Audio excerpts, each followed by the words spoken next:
Sir, मौजूदा हालात जो बने हुए हैं बांग्लादेश में, उसमें हम सब जानते हैं कि वहाँ हिंदुओं के खिलाफ क्या हो रहा है। अब तो सरकारी नौकरियों से उनको निकाला जा रहा है, उनसे रेजिग्नेशन जबरदस्ती लिए जा रहे हैं और पाकिस्तान की राह पर ही बांग्लादेश फिलहाल जाता हुआ दिख रहा है। हालांकि हमारे प्रधानमंत्री को वहाँ के जो केयर टेकर एडवाइजर हैं या प्रधानमंत्री हैं मोहम्मद यूसुफ, उन्होंने फोन भी किया था और कहा था कि वो ध्यान रख रहे हैं माइनॉरिटीज का वहां पर आपको लगता है कि जो अभी हालात बने हुए हैं, और पिछले दिनों ये खबरें भी आई थी कि बांग्लादेश के साथ जो वेस्ट बंगाल का बॉर्डर है वहां पर भी भारत ने अपनी तरफ फेंसिंग करने की कोशिश की, तो उन वहां के आर्मी ने उस पर बड़ा ऐतराज जताया था।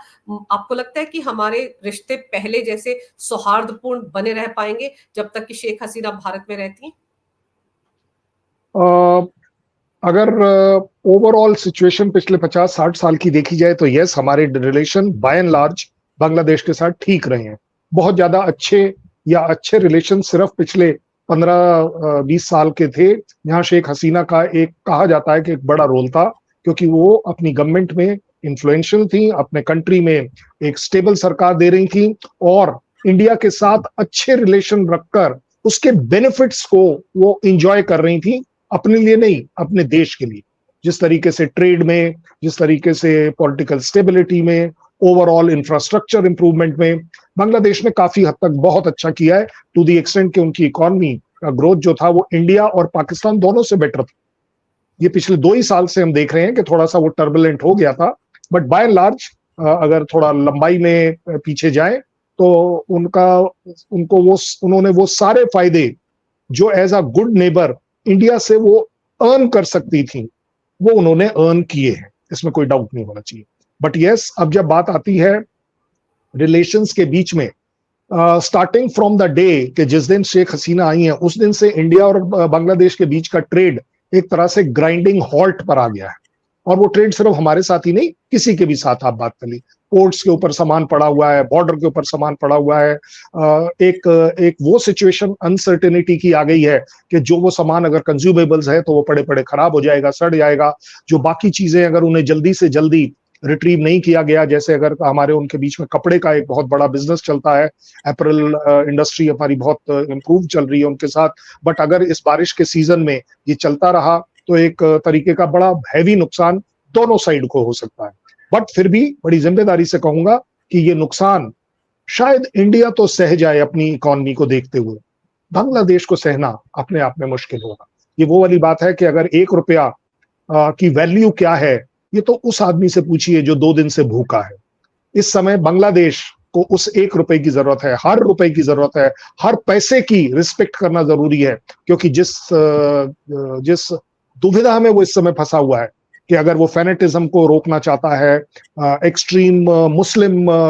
जो फेनेटिक्स हैं उनसे अगर लड़ना चाहता है, तो उसके पास एक स्टेबल इकोनॉमी, एक स्टेबल सोसाइटी और एक स्टेबल पॉलिटिकल गवर्नेंस के साथ साथ एक असर्टिव आर्मी होना जरूरी है। इस पूरे के बीच में जो सबसे बड़ा वीकलिंग इस समय मुझे दिख रहा है वो है आर्मी का रोल, जो एक तरीके से मूक दर्शक बनी बैठी हुई है कि ना इस तरफ कुछ करना है ना उस तरफ से कुछ करना है। जहां तक हिंदूज के अटैक की बात है, हिंदूज पर अटैक क्लैरिटी के साथ गवर्नमेंट ऑर्गेनाइज्ड नहीं है, ये मेरा अपना आकलन है। मुझे लगता है कि गवर्नमेंट जो है वो एक तरह से हाईजैक हो गई है, रैंसम के तौर पर चल रही है कि अगर किसी ने कुछ किया इन आंदोलनकारियों के खिलाफ तो कहीं इन्हीं का तख्ता ना पलट हो जाए। जैसा कि बीच में अभी चल भी रहा था कि शेख हसीना में रिटर्न बैक बिकॉज यूनुस साहब जो हैं उनके भी खिलाफ काफी कुछ बातें चलनी शुरू हो गई थी। सो मुझे लगता है वहां पर एक पॉलिटिकल एस्पिरेशंस की वजह से आप थोड़ा वीक पड़ जाते हैं और आप वो जो एट्रोसिटीज हो रही हैं वो अपने आप आगे होने देते हैं। वैसे भी आपको बता दूं, ऐसा नहीं है कि सिर्फ पिछले 2 महीने में ही हमारे ऊपर अटैक हो रहे हैं, हमारे का मतलब हिंदूज पर, बांग्लादेशी हिंदूज पर अटैक हो रहे हैं।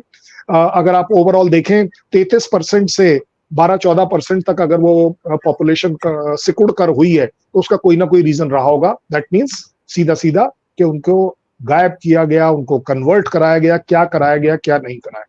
बट बॉटम लाइन है जो जिसको बोलते हैं आंकड़ों के बेसिस पर ही आप डिसीजंस ले पाते हैं कि क्या आपका क्लेम कि हिंदुओं के ऊपर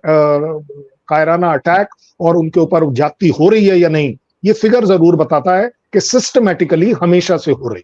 इसमें कोई डाउट नहीं होना चाहिए। हम सिर्फ पाकिस्तान को ब्लेम करें कि वहां 2% रह गई है, उससे कम रह गई है, उसी बेसिस पर हम बांग्लादेश का भी आकलन सही कर सकते हैं कि कम वहां भी हुई है और काफी हद तक कम हुई है, काफी हद तक डैमेज हुआ है।